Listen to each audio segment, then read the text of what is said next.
And according to the American Civil Liberties Union, the United States comprises just 5% of the world population, but is home to 25% of the world's prison population, making America the world's largest jailer.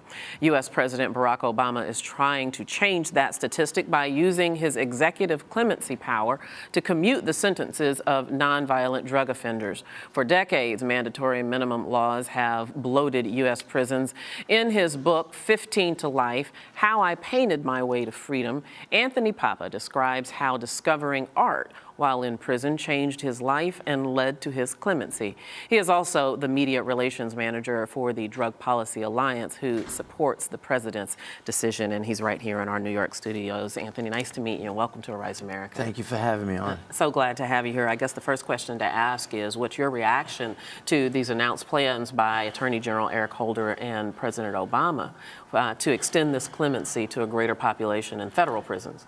It's a very welcome move, and I hope it helps to right the wrongs of a broken criminal justice system. And what do you mean by a broken system?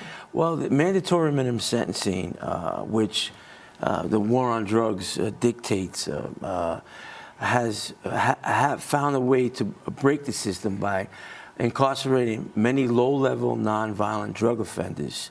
So this move by President Obama shows he's concerned of the injustice that was dished out in other administrations, and he's trying to fix a broken system. And the reality here, though, this really only deals with federal prisons, doesn't deal with states. So what's your hope there, that this might perhaps set a trend? Right, and we're hoping that because President Obama has stepped up to the plate, that governors of states will follow and exercise their clemency powers to use them more to grant people their freedom. And the reality is, and we don't have time to go through all of these recommendations, the guidelines for clemency, but it has to do with inmates that have served at least 10 years. Right. If I believe they have to have, it has to be a nonviolent offense, and so it's a very focused and very narrow group that this applies to. Do you feel like they went far enough with this effort? Well, I think for the point they're trying to make, you know, they did go far in regards to granting clemency to hundreds, maybe thousands of people. Maybe they're trying the waters out, the first steps, and maybe they'll extend it to a different population when these people come out and they see that they effectively interact with society and become tax-paying citizens and productive citizens. Maybe it'll extend to a further population and affect more people. And if you will, Anthony, make the argument for the motivation for it extending to a wider population, because I think politically, a lot of politicians, elected officials are very reluctant. Everybody harkens back to Michael Dukakis and Willie Horton, which derailed his political career, and that is the fear of letting someone out of incarceration and then they go out and do something harmful in society. Well, I'll use myself for an example. I was a first-time nonviolent drug offender. I was sentenced to 2 15 to life sentences under the Rockefeller drug laws of New York State, which mandate mandatory minimum sentencing.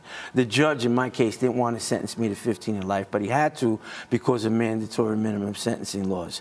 And I think that there's many people stuck in prison that have fell through the cracks of the criminal justice system with no relief other than getting clemency or from the President of the United States or governors of the states they're in. So there are many men and women that deserve second chances in their life, and they're really they're fully rehabilitated, but they're stuck in prison with no alternatives. Before I let you go, I want to get you to react to the Smarter Sentencing Act, which is being reviewed by the Senate Judiciary Committee, which will be something beyond what the president can do with his executive powers. Tell me what you think about it. Well, I think it's great bipartisan legislation. I think it goes far in regards to giving the judges the power to look at the totality of facts and cases.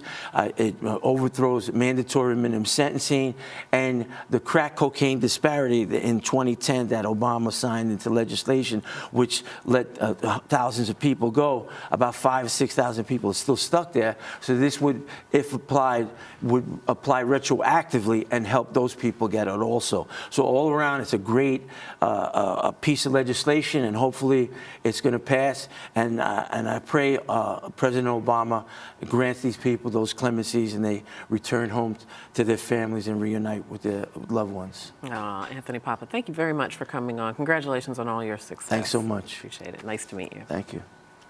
And this is Arise America.